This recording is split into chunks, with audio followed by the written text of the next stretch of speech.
Bonjour à tous, ici Eric Nicolier et bienvenue dans un nouvel épisode de Passion Immo.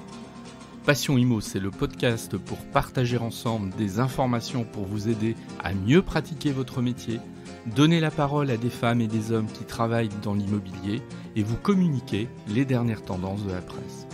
Mon objectif, c'est de partager avec vous des réussites, des expériences, des infos et des idées pour que vous deveniez encore meilleur dans votre pratique professionnelle.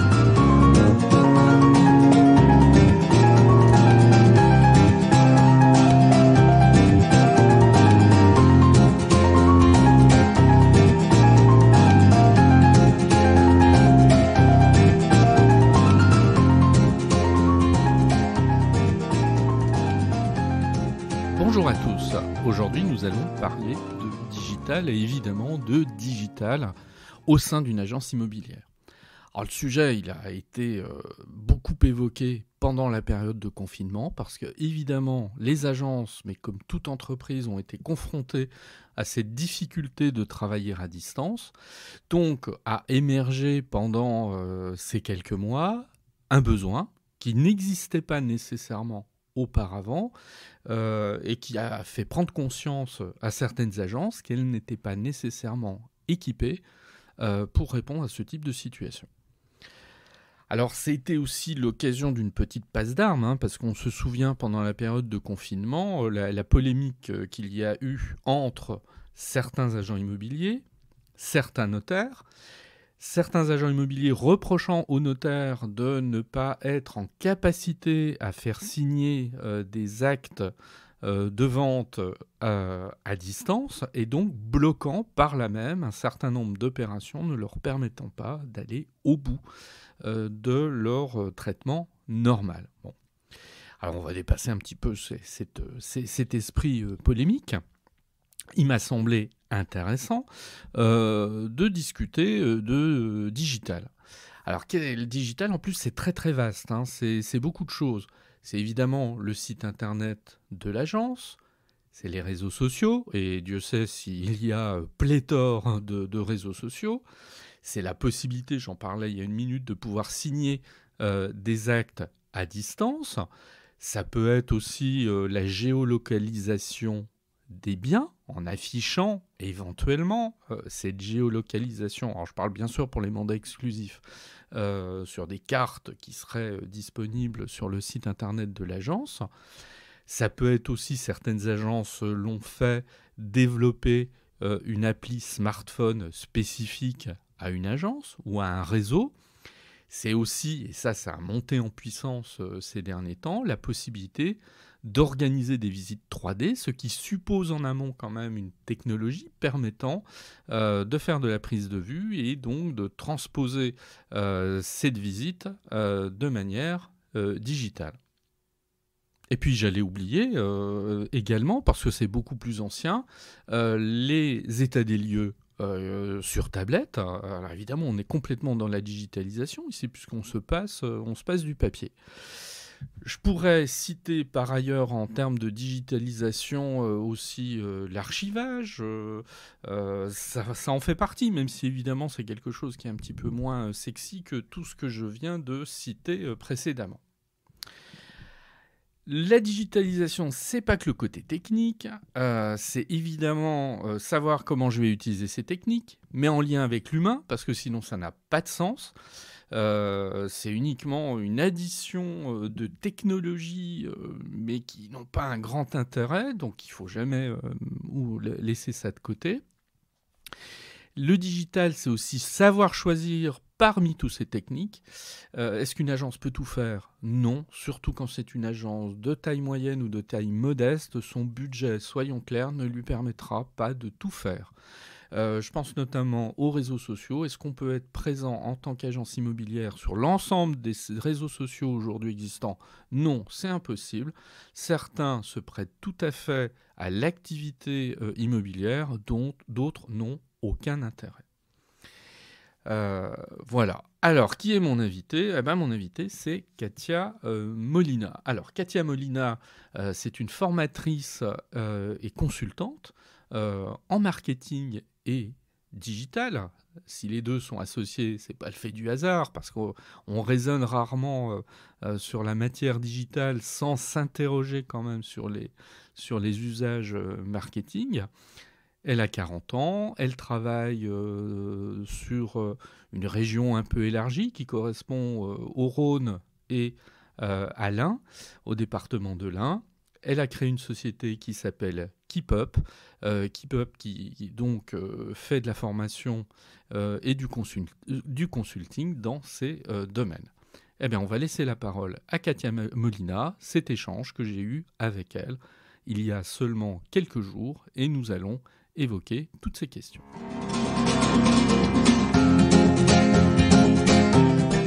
Bonjour Katia. Bonjour Eric, comment ça va? Ça va très bien, merci. Alors Katia, eh bien, je vais simplement te demander de te présenter pour celles et ceux qui nous écoutent et qui ne te connaissent pas nécessairement. Avec plaisir. Eh bien, je suis Katia Molina et je suis formatrice et consultante en marketing digital. Alors, ça fait 3 ans que je suis avec, à mon compte pour l'organisme de formation KeepUp que j'ai créé. Mais ça fait bien longtemps que je suis tombée dans la marmite du web puisque j'ai commencé en 2001. Voilà. Donc ça fait quelques années que j'ai commencé, que j'ai démarré en tout cas dans ce milieu-là. Voilà. Et puis depuis mon alternance, j'ai dit c'est trop bien le web et je vais continuer là-dedans. Et puis je me suis pas arrêtée en fait. Voilà. Bien. Et puis je crois qu'on a un point commun, c'est qu'on enseigne tous les deux dans une école à Lyon, l'école supérieure des professions immobilières, et c'est là d'ailleurs qu'on s'est rencontrés en fait. Exactement. Voilà. C'est ça. Voilà. Exactement. Bien. Alors, déjà, je vais commencer par une question toute simple. Qu'est-ce que c'est que la digitalisation, mais pas nécessairement propre aux agences immobilières? C'est quoi aujourd'hui la digitalisation? Alors, on en parle beaucoup, c'est vrai. On parle beaucoup de transformation digitale, de web, de tout ce que tu veux. Et parfois on se dit mais qu'est-ce que c'est? Est-ce que c'est juste avoir un site web? Bah ouais, parfois ça peut juste être un site web. Voilà. Ça peut juste se dire, tiens, j'ai une entreprise et puis je vais démarrer tranquillement et puis je vais mettre en place un site web. Et puis petit à petit, on va aller plus loin. Peut-être que jusqu'à présent, on envoyait des formulaires par courrier, on va les envoyer par email. On va peut-être aussi mettre en place des formulaires, des chatbots, des petits robots qui viennent, qui vous disent bonjour, est-ce que je peux vous rendre service? Et puis petit à petit, on va continuer encore là-dedans. Puis on va dire tiens, non, je vais aller plus loin. Je vais faire une boutique en ligne. Et puis je vais avoir des réseaux sociaux, etc., etc. Et petit à petit, on va avoir cette fameuse transformation digitale. Mais ça ne veut pas dire que c'est quelque chose de... déjà, c'est pas obligatoire. Mais bon, on y reviendra plus tard. Et ça vient petit à petit. Et surtout, c'est en fonction de ses besoins et en fonction de ce qu'on veut faire. Et ça, j'y tiens. Parce que c'est pas une obligation. Voilà. Ouais. Donc, on peut très, très bien s'en sortir sans forcément avoir passé par la digitalisation totale, on va dire. Voilà. Et d'après ce que tu dis, j'ai un peu le sentiment que la digitalisation, on peut l'envisager très différemment selon la structure et qu'a priori, la digitalisation de Monsieur A n'est pas celle de Monsieur B dans son entreprise. Voilà. Ouais, tout à fait, totalement. Ouais. Ça, c'est quelque chose qui, moi, en tout cas, m'est cher. Parce que on n'est pas déjà on n'est pas des machines, on n'est pas des robots, justement. On réfléchit aussi. Et puis, comme tu disais, l'entreprise A, peut-être qu'ils sont 2, 3, et puis ma foi, ça fonctionne bien, alors que peut-être que l'entreprise Y, ils sont 20, et ils se sont rendus compte qu'avec cette crise sanitaire, par exemple, ils devaient mettre en place du télétravail, et peut-être qu'ils ont mis en place un réseau social d'entreprise. Vraiment, tout va dépendre des objectifs et de comment on voit les choses. Il y a aussi autre chose qu'il faudra voir, et peut-être qu'on en parlera plus tard, c'est tout simplement l'argent, parce qu'il va falloir investir. Oui, ça il faudra qu'on aborde ce point-là à un moment. Ouais. Il va falloir investir un petit peu, et surtout, il va falloir se mettre dans la tête qu'il faut du temps. Voilà, ça, c'est très important. Il faut du temps, ça ne vient pas comme ça. Il faut se former, justement. Il faut savoir un petit peu où est-ce qu'on veut aller. Alors, très souvent, ce que je dis à mes clients, c'est, je leur dis très, très souvent d'y aller tranquillement, étape par étape, en regardant bien ce qu'ils veulent faire, en regardant bien où est-ce qu'ils veulent aller, et petit à petit, voilà, d'y aller.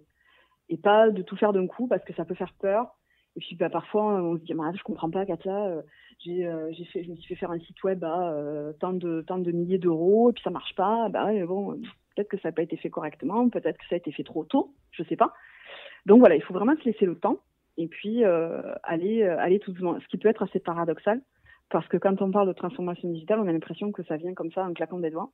Oui, Alors qu'en oui, fait, voilà. ouais, ouais. Alors qu'en fait, quand on travaille, moi j'ai travaillé très longtemps en agence, j'étais chef de projet, et c'est bien le truc que j'ai appris, c'est qu'il faut bien avoir le temps de coucher sur le papier les idées pour pouvoir ensuite les mettre en place sur les écrans. Voilà. D'accord.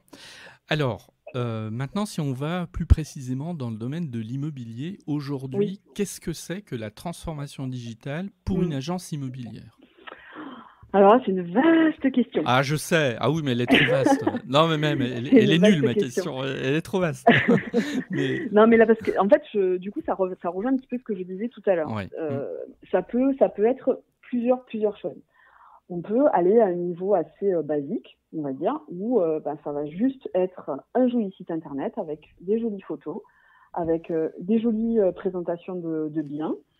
Tout va être mis en place correctement, hein, voilà, avec un petit peu de storytelling, avec des jolies photos, avec une stratégie qui va être mise en place. Il y aura peut-être derrière des réseaux sociaux.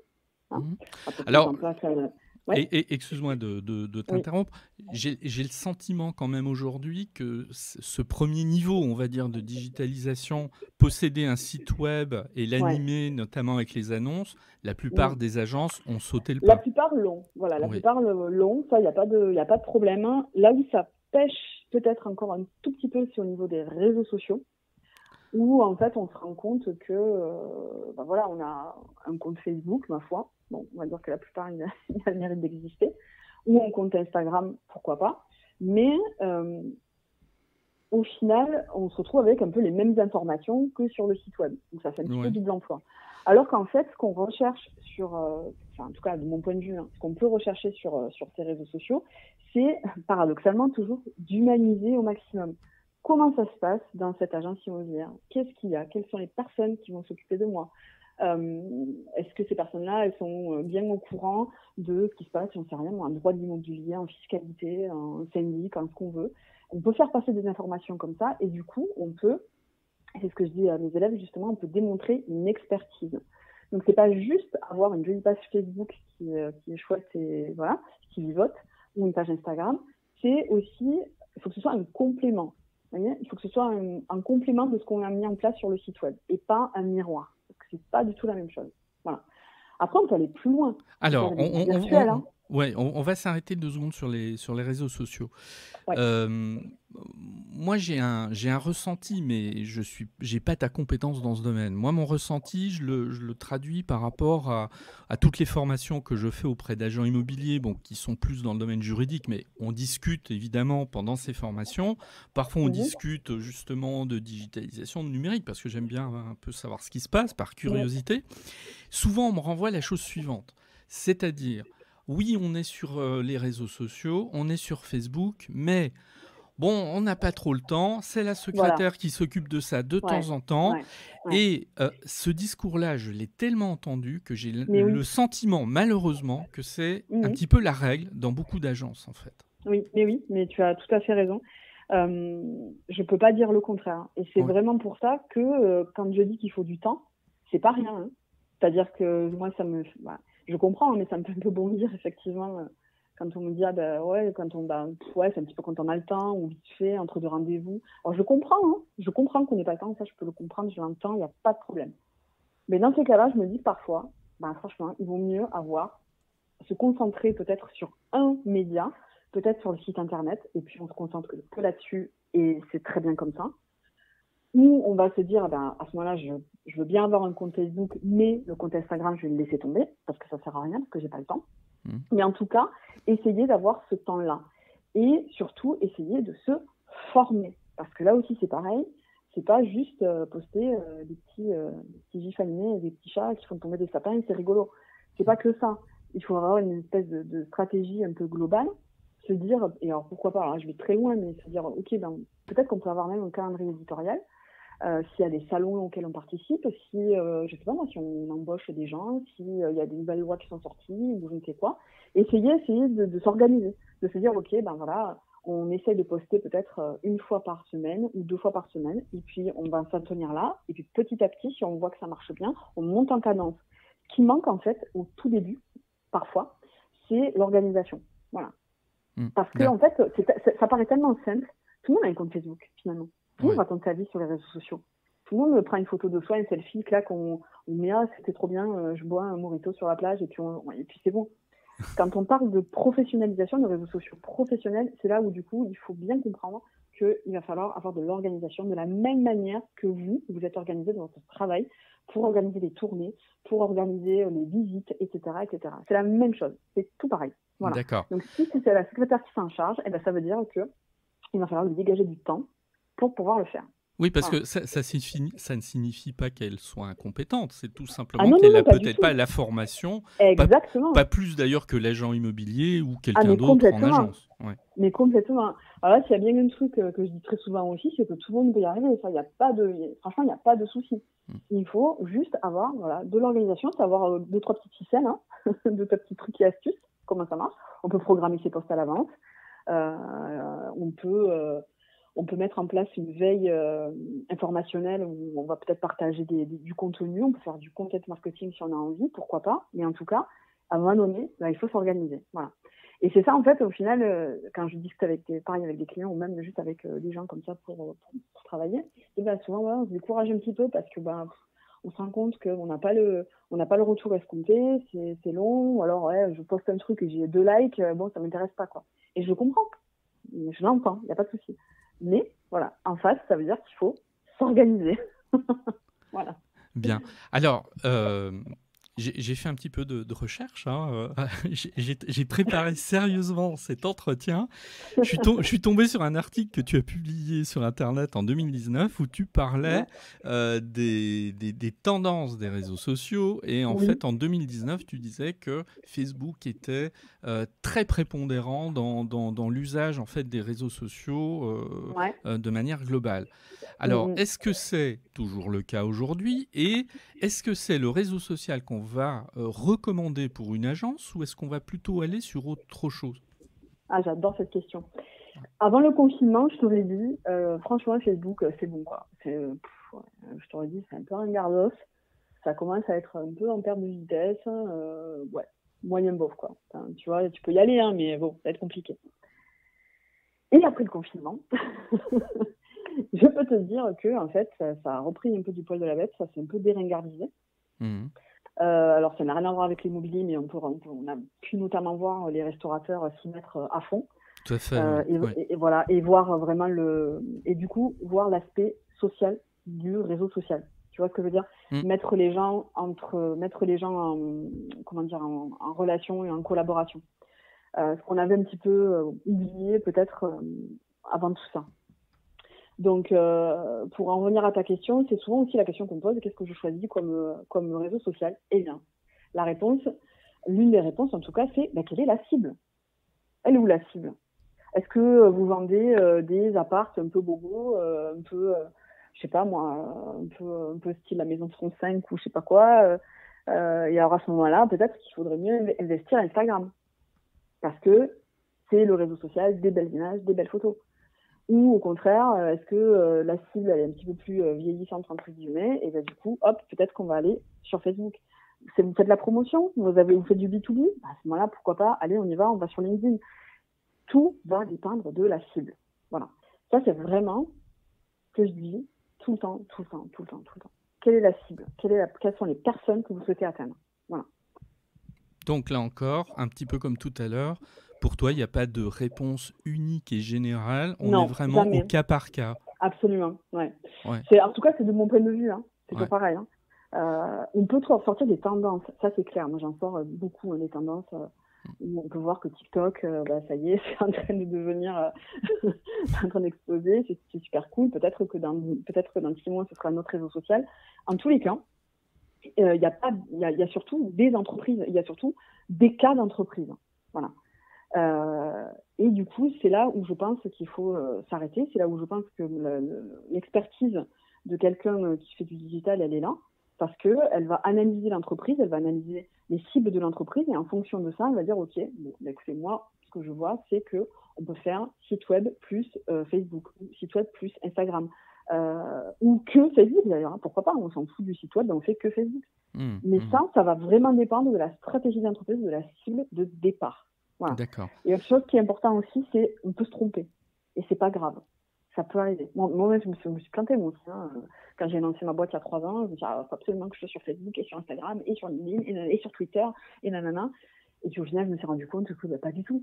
Pas du tout, parce que c'est pas du tout les bonnes cibles, parce que au final, je perdais du temps pour rien. Et au final, je me suis mis sur LinkedIn parce que je trouvais que c'était le réseau social qui me correspondait le mieux. Et je fais une veille sur Twitter. Et voilà. D'accord. Donc, tu veux dire par là que l'agence qui n'a pas encore mis un pied franc et massif dans la digitalisation, elle n'a pas nécessairement intérêt à aller recopier ce que fait le confrère, etc., parce que ça ne lui conviendra pas nécessairement. Non.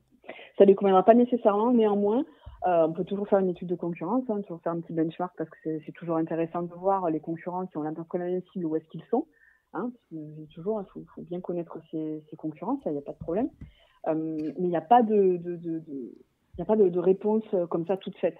Et je sais qu'on me demande souvent, hein, c'est toujours la même question qui revient, combien ça coûte, est-ce que je dois être absolument sur Facebook, est-ce qu'il faut absolument que je sois sur Instagram? Il n'y a pas de absolument, ou je ne sais pas.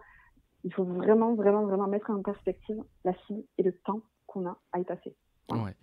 Alors, moi, je voudrais te soumettre une objection que j'ai régulièrement entendue quand même de la part d'agences qui sont un petit peu réfractaires à la digitalisation. Alors, notamment, on ne veut pas faire de visite virtuelle 3D parce que si on fait de la visite virtuelle, l'acquéreur potentiel, il reste assis chez lui, ça l'intéresse, éventuellement il va nous appeler, ça ne l'intéresse pas, il ne va pas venir et on ne peut pas à ce moment-là l'orienter sur autre chose qu'un contact physique aurait permis. Et un petit peu dans le même prolongement, oui, mais si je multiplie en tant qu'agence les outils numériques qui en fait font de la distanciation de toute façon entre l'agence et le client, je me détache de ce contact physique et donc ça, je fais plus une découverte client comme je la faisais, je peux pas l'orienter sur d'autres biens, etc. Qu'est-ce que tu réponds à ça? Je réponds que tous ces outils-là, ce sont des supports. Alors, en aucun cas, ça va se substituer à l'humain. C'est pas possible. Ce sont des supports pour attirer des prospects, pourquoi pas, pour être présent sur les réseaux sociaux, pour être présent sur Internet, pour être là d'une manière digitale, pour le coup, distancielle, on va faire ça comme on veut. Mais pour moi, ce sont avant tout des supports. On va travailler sa communication sur son image, on va travailler sur ses réseaux sociaux, on va travailler sa communication avec une stratégie de marketing de contenu. Pourquoi pas, il n'y a pas de souci. Mais quoi qu'il arrive, effectivement, il y a certains prospects, il y a certains clients, et puis il y a certaines personnes qui ont besoin de voir les agents, de se rendre dans les locaux, d'être conseillés, d'être rassurés. Et donc, je pense que l'expérience client, vraiment la vraie expérience client, ça passe aussi par de l'accueil en agence. Moi-même, ça a beau être mon métier, et à un moment donné, j'ai envie de voir la personne, quoi. J'ai envie de voir comment ça va se passer. Et ça peut pas. On a beau faire tout ce qu'on veut, des visites virtuelles et faire tout ça. Je pense que ça. En tout cas, c'est mon avis. Hein. Je pense que ça ne peut pas se substituer, en tout cas pas pour le moment, à l'humain. Alors, d'ailleurs, j'ai envie de... Oui, ton avis, il est corroboré par un élément que je trouve toujours extrêmement surprenant. C'est malgré tous les outils dont on a à sa disposition, les sites internet, les portails, etc., quasiment le support numéro 1 pour qu'utilisent les prospects pour éventuellement découvrir un bien, ça reste la vitrine. Donc c'est un petit peu tout le paradoxe de l'époque dans laquelle on vit. Mais absolument, mais complètement. Et c'est ce que je dis depuis le début, c'est hyper paradoxal. Ouais. Mais, pour moi, vraiment, c'est vraiment ça. Ce sont des supports. Voilà. Ça va te faciliter la vie parce que, quand même, c'est quand même plus simple. C'est quand même plus simple de comment dire, je sais pas moi, d'envoyer tes contrats par mail ou des trucs comme ça. Ou pourquoi pas de faire des visites virtuelles parce que du coup, tu vas pouvoir toucher plus de prospects plus loin. Mais à un moment donné, ça peut pas se substituer à tout. C'est pas possible. Ouais. Donc, c'est un support, c'est trop bien, c'est mon métier, donc je ne veux pas dire que c'est pas bien, forcément. Mais je suis consciente aussi, je suis toujours lucide et moi-même, je le fais. L'humain, ça reste hyper important. Voilà. Quoi qu'il arrive. Et souvent, on a besoin d'être conseillé, on a besoin d'être accompagné, on a besoin d'être rassuré.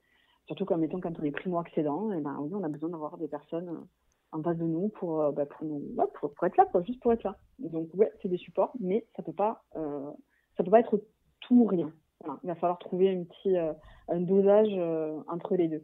Mais il y en a qui ont sauté le pas. Hein. Il y a des entreprises qui ont fait le choix du tout dématérialisé. Oui. Et qui font tout, hein, de A à Z, hein, des contrats, qui font les visites, les achats, tout passe. Et alors, tu bouges pas de chez toi, il n'y a pas de problème.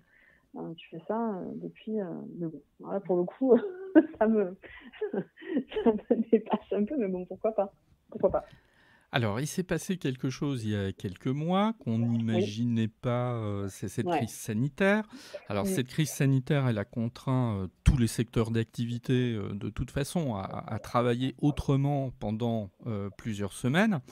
Mais l'immobilier, il a été confronté, comme tous les autres secteurs, mais c'est un secteur qui est en général plutôt dans le contact, dans l'humain, etc., et qui a dû se révolutionner l'espace de quelques semaines. Alors, selon toi, est-ce que c'est quelque chose qui s'est passé et qu'on va vite oublier et reprendre ses habitudes de travail, ou est-ce que ça va induire une transformation beaucoup plus radicale pour les années qui viennent ? Non, je pense que quand même il y aura quand même une transformation, parce que malgré tout, ça a été assez brutal. Mais on s'est aussi rendu compte de ce qu'on pouvait faire en plus, de ce qu'on pouvait faire passer par les réseaux sociaux, en plus de son travail, j'entends. Oui, voire parfois se rendre compte de l'impréparation dans laquelle on était pour affronter un tel événement. Oui, tout à fait.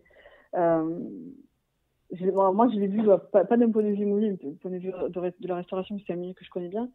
Mais j'ai bien vu que ceux qui s'en sont sortis finalement un tout petit peu, c'est ceux qui tout de suite ont pris les réseaux sociaux pour communiquer, tout de suite ils me disent attendez, on peut faire des trucs à emporter, on met le menu et puis ma foi on peut communiquer comme ça, vous pouvez réserver par Messenger et puis on fait comme ça.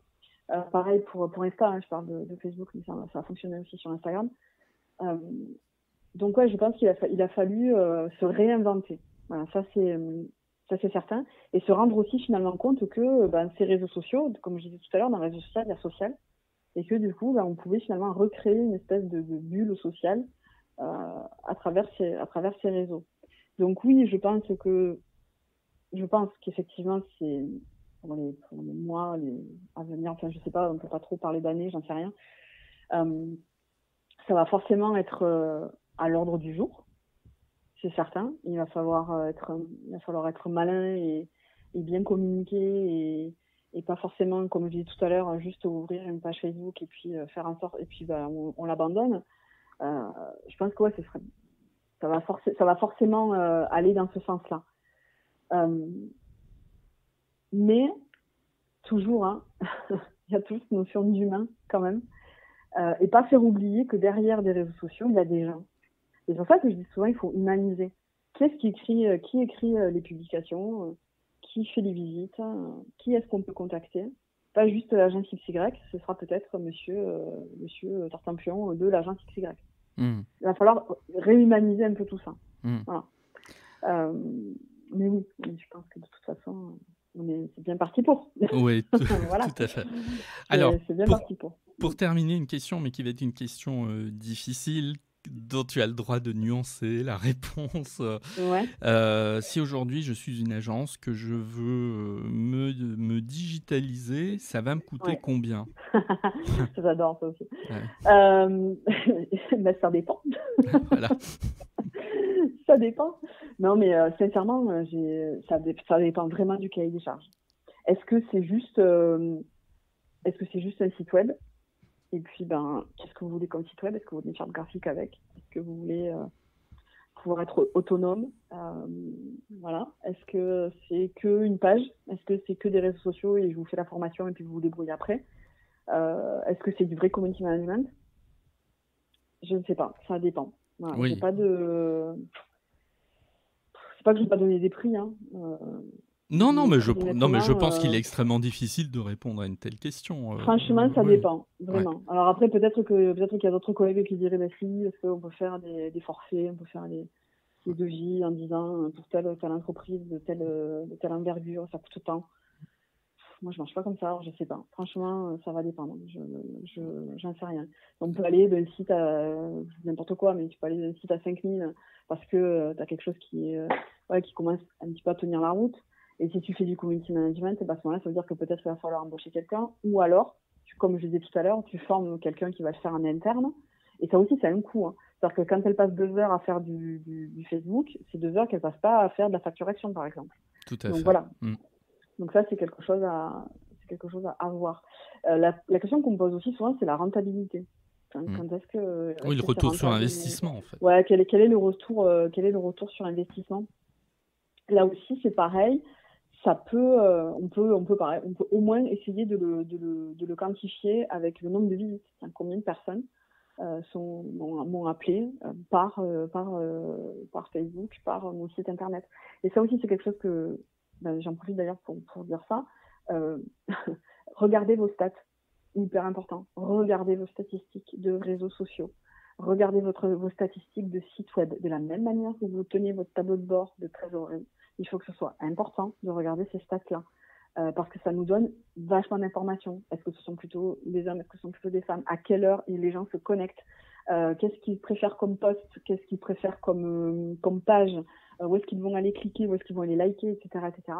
Et ça donne petit à petit des informations sur votre cible, justement. Et vous pouvez affiner, après, votre offre également. Et parler de plus en plus à votre cible. Oui, et je pense que c'est la seule chose qui permette de faire évoluer une stratégie en fonction de ces éléments factuels et statistiques. C'est exactement, c'est ça. Clairs. C'est tout à fait ça. Ouais. Ça, c'est vraiment hyper important. Et je dis ça, je suis en plein dedans, je suis en train de faire un rapport social média parce que je fais du community management à côté. Et je me dis, mais c'est hyper important, quoi. De voir quel est le poste qui a le plus marché, celui qui a le moins marché. Je sais pas, mais on a fait un concours, est-ce que ça a fonctionné? Le truc, c'est et c'est souvent l'erreur. En fait, on lance tout ça comme ça, et puis on attend, en fait. Et on se dit, en fait, c'est des réseaux sociaux, donc c'est de la com, on sait pas trop, il n'y a pas trop de mesures à faire. Si, il faut faire des mesures pour pouvoir ajuster. Et pour pouvoir finalement se dire, tiens, là, faudrait que je poste un petit peu plus, ou un petit peu moins. Ou finalement, Facebook, c'est pas trop ce qui me conviendrait, je suis plus à l'aise sur Instagram. C'est vraiment ça qu'il faut regarder. Voilà. Très bien. Donc oui, ça prend du temps. Mais c'est bien, c'est une chouette aventure. Non, mais tout à fait. J'ai envie de dire pour conclure que le plus simple, en fait, en termes de coût, en termes de contenu, c'est de se diriger vers quelqu'un comme toi, en définitive, et puis d'avoir un échange sur comment je veux faire évoluer mon agence immobilière, avec quels moyens, etc. Voilà, tout à fait, vraiment. C'est hyper important que la personne en face qui conseille se mette à votre place, en fait, tout simplement. Et que ce soit pas juste, ok, alors il y a les tendances, elles disent ça, il faut que vous fassiez ça. Non, c'est pas comme ça que ça fonctionne. C'est du sur-mesure. Ça va vraiment en fonction des gens, en fonction de leurs besoins, en fonction de leurs envies. Et ça, c'est vraiment hyper important. Enfin, en tout cas, c'est comme ça que je le vois. Voilà. Il y a toujours pareil, hein, c'est l'humain. Il y a une notion d'humain qui est hyper importante. Et ça, je veux pas moi en tout cas, je veux pas y couper, quoi. C'est trop important. Très bien. Eh ben, voilà. Ce qui est bien, c'est qu'en fait, on parle de digitalisation et on termine par la note de l'humain, donc c'est bien. Exactement. Voilà. Ouais. Donc, Katia, je pense qu'on en sait davantage sur la digitalisation avec cet échange. Je te remercie infiniment d'avoir pris un peu de ton temps et je te dis à très bientôt. Oui. À très bientôt. Au revoir.